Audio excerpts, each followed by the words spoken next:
Hi everyone and welcome to the LingQ podcast with me, Elle. Today I am joined by YouTuber and podcaster Davide of the Podcast Italiano. How are you, Davide? Thank you for having me. I'm very well. How are you? Excellent. I'm great, thank you. I'm doing well.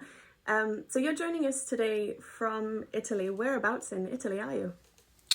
I'm in Turin or Turin. I'm never quite sure how it's pronounced in English. It's a city in the northwestern part of Italy, not too far from France. Okay. Yeah, that's where I was born, and I'm still living here. Excellent. And how is May in Turin? What's what in Turin? Sorry. How is May? How is it Oh, right now the in month May, of the May. spring? Yeah. It's a bit rainy, to be honest. Okay. And also, I mean, if we're talking about COVID, I think it's getting a little better because that's the main topic of conversation these days. Yes. It's been a little better. Some restrictions have been lifted all over Italy, so yeah, that's a bit better. It's been tough these last couple months here in Italy. The whole COVID situation was pretty bad. Vaccine rollout was pretty slow. Now it seems we're getting a little bit better. It's getting better. We're seeing the light at the end of the tunnel. So yeah, we're more optimistic about the whole situation. But yeah, today it's raining, so that's always, a little sad. Yeah. Sounds like that's May in Vancouver too. That could be any time in Vancouver where I am. It's very rainy, so that's great to hear about COVID, because of course Italy was in the news a lot, and just some really sad stories coming out of Italy. But that's good to hear that things are looking up. So Podcast Italiano, you've been running it since 2016, right? Yes. Yeah. Exactly. Wow, yeah. Congratulations. Thank you. What inspired you to start the podcast? Well, I was into language learning. I had been for a couple years. So, and I have to say that LingQ played a big part in my language learning process because it helped me a lot, especially with Russian. So yeah, I was already into language learning, and I thought, why not create something that can be useful for people learning Italian? Create some interesting, useful content in Italian that's not in English or any other kind of, oftentimes people will explain another language in English, and I don't like that. My idea right from the start was to create content that's 100% in Italian, and that's hopefully interesting, which is the philosophy that I think you're trying to pursue with LingQ, having content that's interesting and that you can read and listen to. And that's what I did, and that's what I've been trying to do for the past couple of years. I started out with the podcast, and then 1 year later I opened the YouTube channel.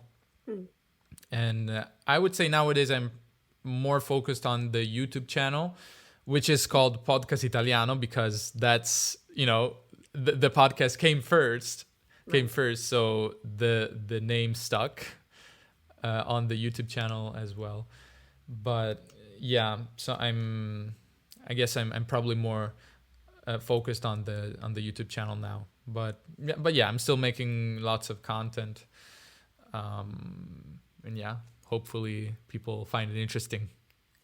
Well, I mean, the channel's doing really well, so I think they are. And I was looking around earlier, and it's a real treasure trove. I'm not studying Italian, but for anyone who is, it's a real treasure trove of advice, information, and One thing I wanted to say is that my channel is and my podcast is probably more for people who are at an intermediate level or even at an advanced level. I would say it really depends on the type of video or podcast episode, but most of my content is not for beginners, and my goal is to create something that can help bridge the gap between beginner content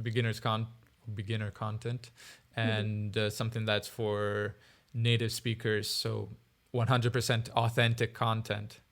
So I guess that's my philosophy, and I know Steve always talks about the need for that type of content, and that's what I've been doing.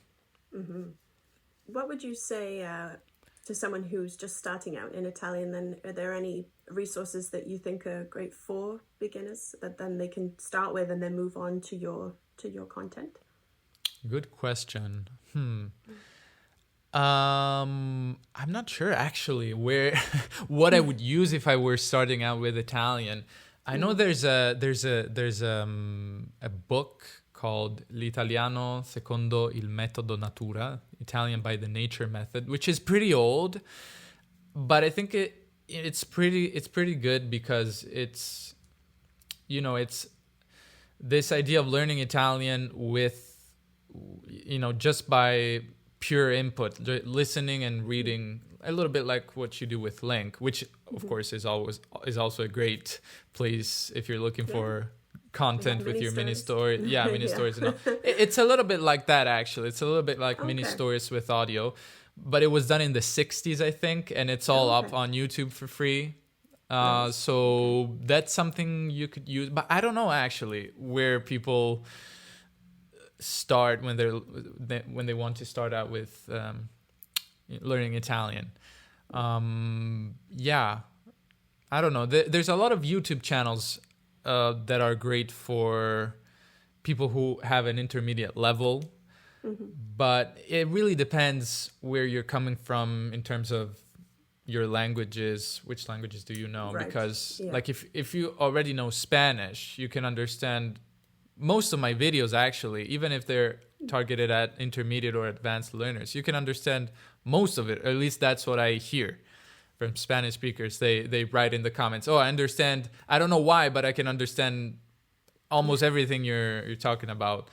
If you're an English speaker and maybe Italian is the first language you're learning, you should probably start with something that's a little bit simpler. I'll pop LingQ is a great place for that actually. That's been my philosophy, like, focusing on input, and that's why I don't like apps like Duolingo or those kind of beginner apps that are not very enticing. So yeah, excellent. Beginner content.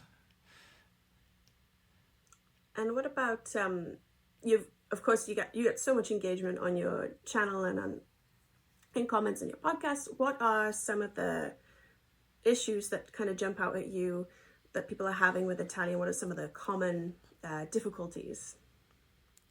So you're talking about the grammar mainly? Sure, if that's something that jumps out. Is that an issue that people, or is it like pronunciation that generally people ask you more about? Well, I wouldn't say pronunciation is too hard compared to other European, if we're talking about the main languages that people learn, at least here in the West. I don't think Italian is that difficult when it comes to pronunciation. So there's one thing that might be a little, that's peculiar here in Italy, which is we have dialects. We have lots of dialects, but what we mean by dialects is not what English speakers mean by dialects, because I think in English, the way dialect is used is to refer to varieties of English. So like you have, varieties in the US or in the UK or in Australia or in South Africa.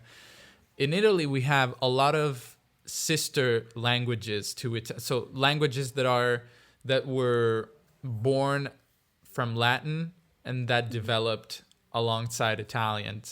So they're actually different languages, but we call them dialetti for historical reasons.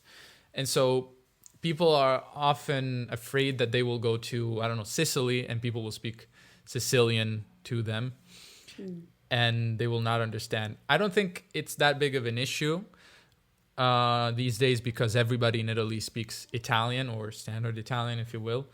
Right. But there are still a lot of people, especially in certain parts of Italy, who speak il dialetto, and who will kind of code switch between, or code mix between Italian and the regional language or dialect. The terminology is always confusing because, you know, we don't mean the same thing with dialect. So, right. If you go to Sicily, people might speak in Italian, but use some regional words here and there. So that's something that people are, scared of. But I wouldn't say, I'm not really sure if people should be scared of that, really, because it really depends. And I know that, like, where I live, it's not that big of a deal at all, because the dialect is not used at all, almost. So maybe it might differ a little bit if you go to other parts of Italy. But yeah, that's something that comes up a lot. Something else that comes up a lot is, and I think you wanted to talk about this a little bit, so it might be a segue to a different question, is like oftentimes people go to Italy and try to speak Italian with Italians, and they will receive, Italians will speak English to them. Not always, but it is a common problem, I think, especially when, I would say, especially in very touristy places, in tourist destinations, that's common.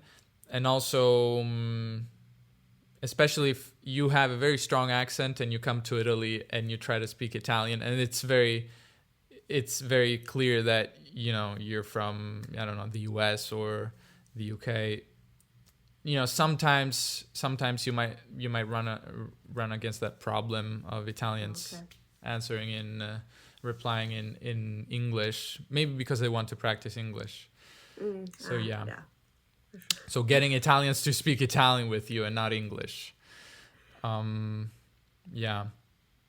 And then, there are grammar things that are hard and that are peculiar, that maybe other languages don't have. I don't know if you want to get into that, but it might be a little bit technical.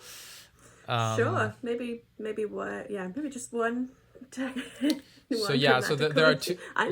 For sure. There are two particles, which are two words that are quite tricky in Italian, which are ci and ne. To give you an example, if you want to say something like,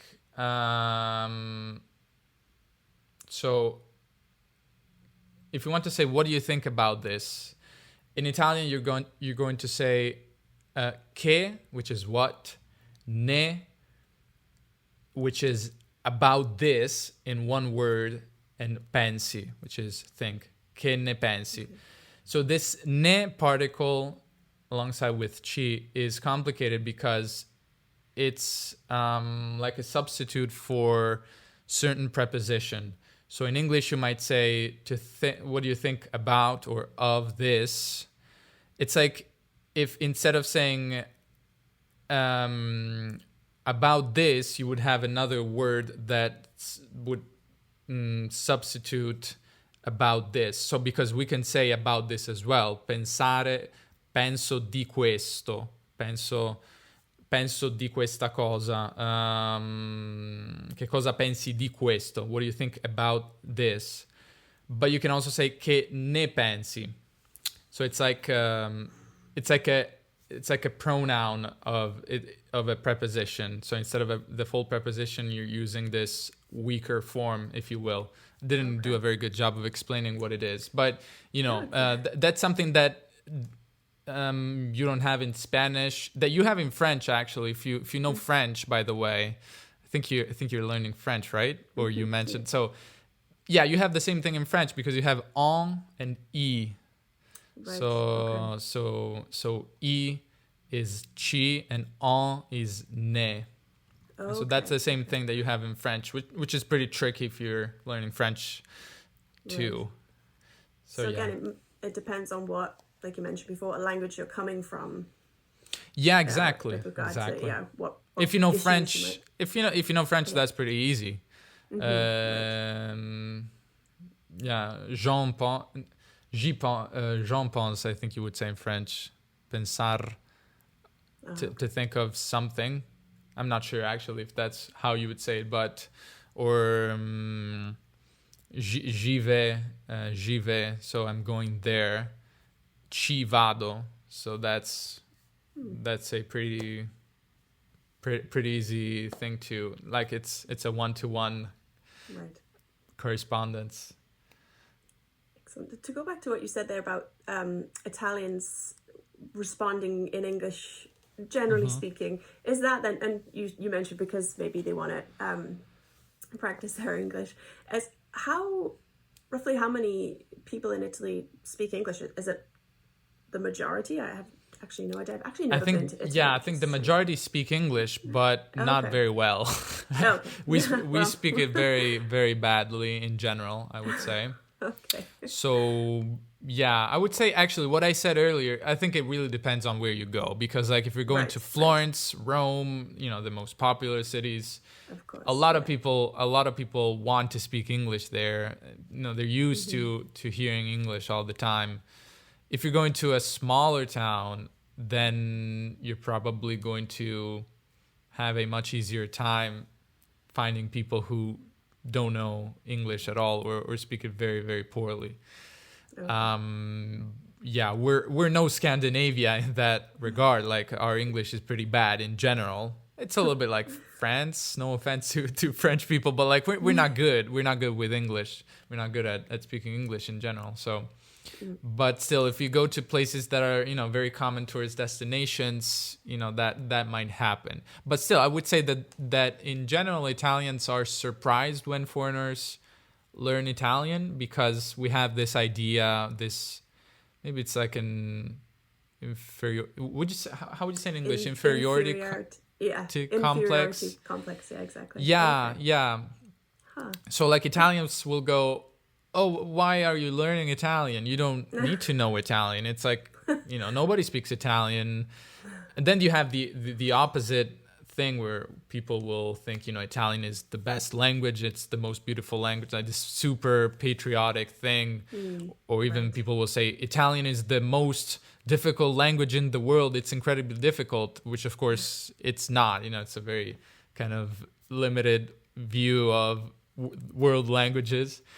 But many people are a little bit dismissive of Italian. Right. And in terms of what you mentioned back then with dialect too, the different dialects of like say Sicily, is that something? Are there TV shows that people could watch to help them learn Italian that are just in the certain dialects, or is it more? Is there content out there where people just speak these dialects, or is it more of a you go? There's something like some of the dialects or regional languages, if you will, are a little bit more have a little bit more. I don't know, culture to them. I mean, they have. There's historically there has been like music and literature, or sometimes even TV shows. There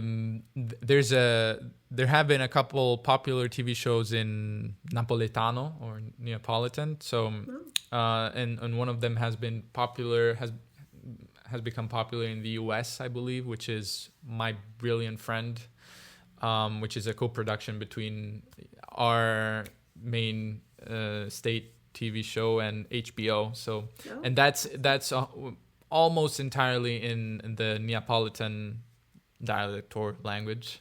What's it called? Did you say in English? It's called My Brilliant Friend. In Italian, it's L'amica geniale. Okay. And so yeah, but not that much in general. Like there's not that much content, and it's something that I'm always a little bit sad about. Like I wish there was more content in our regional languages, dialects. I always don't know what to call them, because there's this idea outside of Italy that these languages, because we call them dialects, dialetti, they derived from Italian, which isn't the case. It's like they're sister languages. They're developed independently. But yeah, there's not that much content. I wish there was, maybe on LingQ even. That would be cool. But yeah, so it's like a little bit, it's like in Spanish they have all these regional languages. They have Catalan and Right. but the difference is they defend their regional languages even legally, like they have a legal status that that Italian dialects don't have. And also they're, how would you say that in English? They're in higher regard, or they they have more status. They have more status. Yeah, exactly. Okay. And so you will have university lectures in Catalan, but that does not happen in Italy at all. Like, people will laugh at you if you suggested, well, maybe we could have, university lessons or lectures in Sicilian. It's not going to happen. Huh. So it's a very different status, very different socio-linguistic status, I guess. So people think dialects or regional languages are, you can use them only if you're talking to family members, or if you're, I don't know, with friends, if you're doing something that's not formal. But whenever you're doing something that's formal, you're going to use Italian. Right. So that's so that's the main difference. Okay, excellent. So what I wanted to ask you about, you now have this podcast and YouTube channel as your full-time gig, your full-time job. I'm not sure if that was always the plan, but what would you say to any listeners? Because I know a lot of people these days are starting their own podcasts or want to start their own podcast.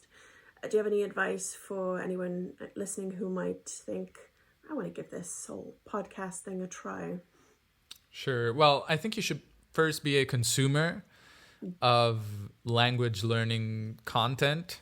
So you should see what other people are doing on YouTube or on podcasts, which I was doing a lot already when I started out my own project. I was a fan of a couple language learning podcasts and YouTube channels.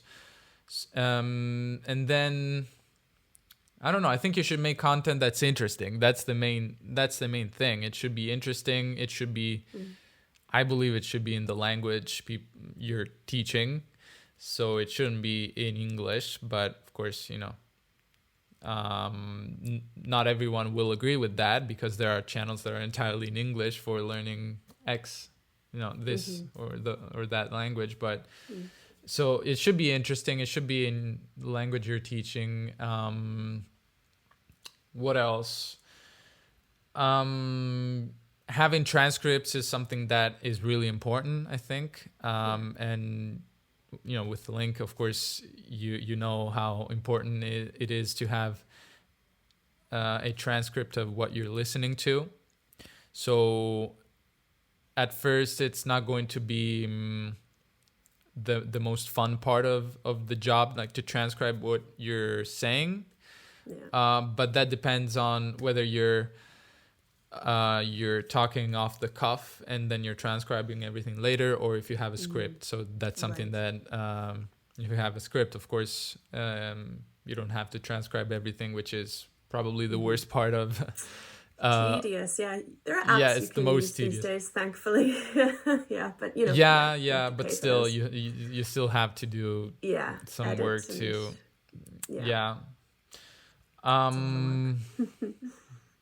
so what else? I think it's something that, that you can do. It's possible to do this as your job. Probably, if something that helped me was to teach as well, to teach Italian, which I did and I'm still doing, but I'm doing less of it now. And it's going to be really useful financially speaking, because for some time, in my case, it was actually for a couple years, I didn't really earn anything through my podcast. So my podcast was a financially viable way of making a living.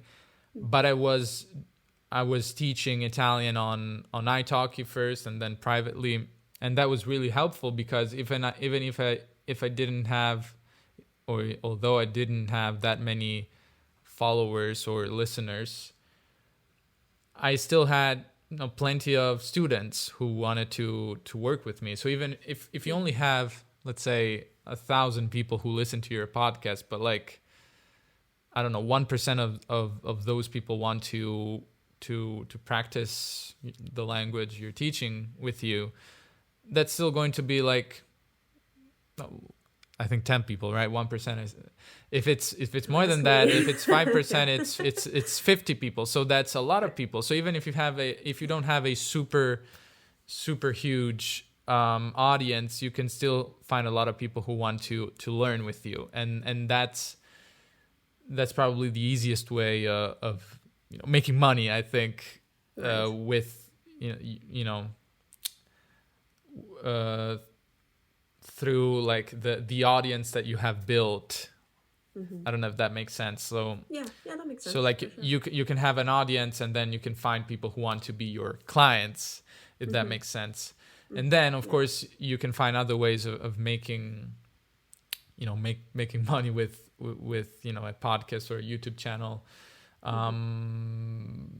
It's I would say it's good to see what other people are doing, and but I think in the language learning industry, if you will, it's easier to make this financially viable, like to make podcasting or video making financially viable compared to other areas, because you're making something that people find useful, that people find value in. It's not like if you have an entertainment podcast, or if you're a gamer or something like that, because like it's much harder to get people to pay you for anything. Why would they pay you? There's so much entertainment already. Like there's Netflix, there's a million podcasts, there's books, there's so much stuff. But in the language learning, in this niche of language learning content, I think what we do can be really valuable, especially if there's not much content already in your language. So it can be really valuable, and then you can find different ways of monetizing that, which is, I don't love that word, but it's what it is. Well, we all live in capitalist societies, so we need to pay the bills. So sure. Do it. It's just I don't love the word to monetize something. I don't know. Right. There's something dirty about that word, but I know what you mean. Yeah. So, what's in store for the podcast and the YouTube channel moving forward for the rest of the year? Do you have any plans? Good question. Well, I've never done any courses, which is something that's pretty popular among language influencers. I guess that's what we're called. I've been hearing that word thrown around lately, so I guess that's what you could call people like me.